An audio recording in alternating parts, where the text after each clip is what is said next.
hanyuma ku bwa Loti ntabwo harongoye abakobwa be nubwo batabyigisha muri Bibiliya ntabwo byose biri muri Bibiliya ntabwo abakobwa be yarahunze umugore we ngo akebuka inyuma Imana imuhindura ikijyonjo cy'umunyu bageze aho bagera abakobwa baribaza bati tuzarongorwa n'abande Loti asubira inyuma oya abakobwa nibo bamusindishije bakavuga ati uyu munsi we muryamane ejo barongera baramusindisha ati muryamane ninde uri kuryamana nande ni papa n'umwana hari abandi bantu muri icyo gihe cya Loti hari abagabo b'abamarayika baturutse mu ijuru ngo beza banini baza gucumbika kwa Loti wonyine abandi bagabo barabishimira bashaka ko bagira batingana bivuge mu mazina yabo Loti ati ko mfite abakobwa bo babiri be basi mwatwaye aba bakobwa koko nimujye gukora ikizira bati oya turashaka ariya mabuno y'abariya bagabo ibyo bintu nibyo mu myaka ibihumbi bingahe kandi bivuze ko muri Bibiliya batabyigisha nawe wajya hariya ngo abisome atubwire ibi bintu turimo ubu ngubu aho bituruka nibyo mu myaka ibihumbi bingahe biri kugaruka ngo ubu ngubu ngo abakobwa ku bakobwa abahungu ku bahungu ngo abagore ngo bari gushaka abagabo umuntu witwa Samusoni yari afite amaderede urabyibuka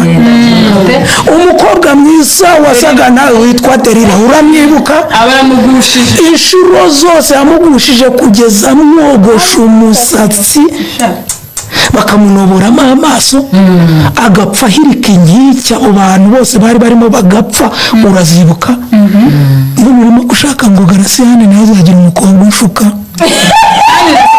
Samusoni yari umuntu w'Imana yari umuntu w'ibigango yari afite n'ibyima burya si bibavuga imbaraga z'Uwiteka ariko tuba turimo kubyumva n'inkuru tukabyumva nyine ibi bintu batwigisha muri Bibiliya urabona ugifite imyaka nka 13 ibintu babaga bavuga muri politiki umvaga nta kintu bivuze sibyo abantu bari hanze batutse umubyeyi wawe ukavuga uti shanaza papa ndamuzi kandi ubwo nta mbundagira n'iki n'inkona aragize inka hariya za Karangazi ngo arabakubita kandi n'imbaraga ariko ubu utangiye kumenya ikibi ni icyiza influence y'ijambo ingufu abantu barimo kuvuga abo bantu bari ubwo umuntu bwari buriho ku bwa Loti ese bwari buriho ku bwa wa wundi w'inkuge Yona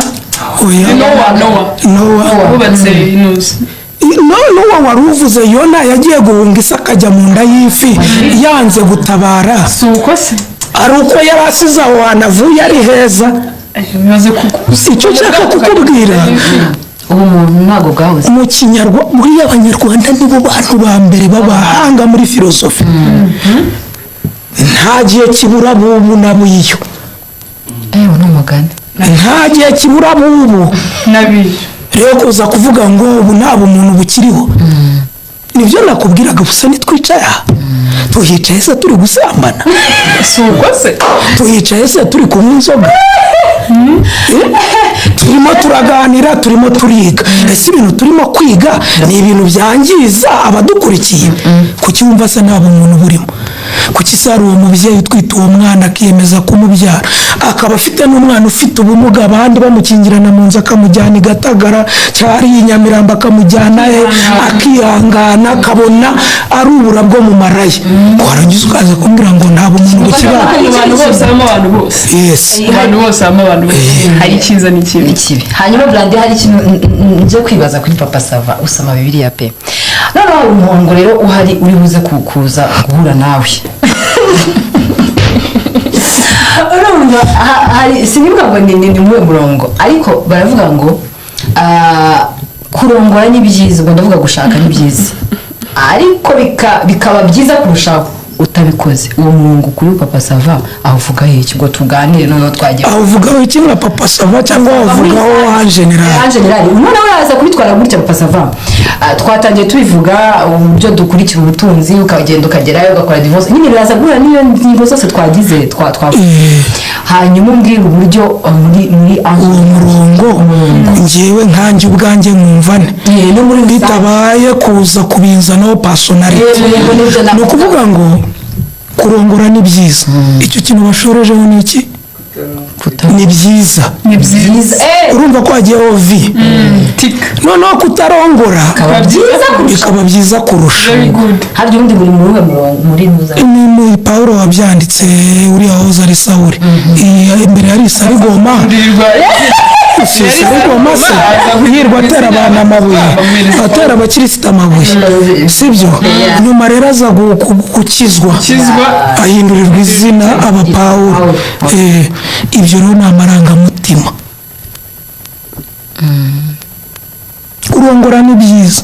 kutarongora bikaba byiza kurusha ako kanyuma ni amarangamutima ye yo kwihererezaho kuko icya mbere wakivivuye kuki ugiye kongera kugihakana se aya aba ari amarangamutima yo kubera ko urumva nyine icyo ashaka kukubwira ugiye kwisobanura impamvu utarongoye ko ntabwo batubwiye umugore wa Pawulo muhariye ibyo bintu rero ni ukwimahoroniza niko tubyita ugashaka no kubishyira mu bandi njyewe rero ni uko mbyumva kurongora ni byiza uwo byahiriye rongora wongere urongore ariko se nibitaguhira uzajya kurongora ubyishyizemo agahato bishatse kuvuga ni guhumuriza abantu nutarongora nyine ntabwo yahumurizaga abantu we yarihumurizaga noneho kugira ngo abameze nkawe batagira aho bajya kuko nta mugore bigeze batubwira ariko njyewe nafata kiriya kibanza ni byiza kuko iyo data atarongora mama simba ndiho ni byiza ariko noneho bye kuba noneho agahato ntabwo ari itegeko si itegeko muri iyi minsi se nta bantu uzi bagiye mu ijoro batarongoye uzi umugore wa Yezu yari afite 33 hari uwo yabongeramo umurengo ukoze Moses bageze bakubwira umugore we Pawulo baramukubwiye so kuki uvuga muri iyi minsi iyo minsi bari bariho yari ryari ariko uyu munsi twagiye muri Bibiliya cyane si ubizanye se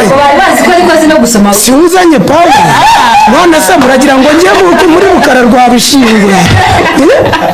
njye kwa Kamegeri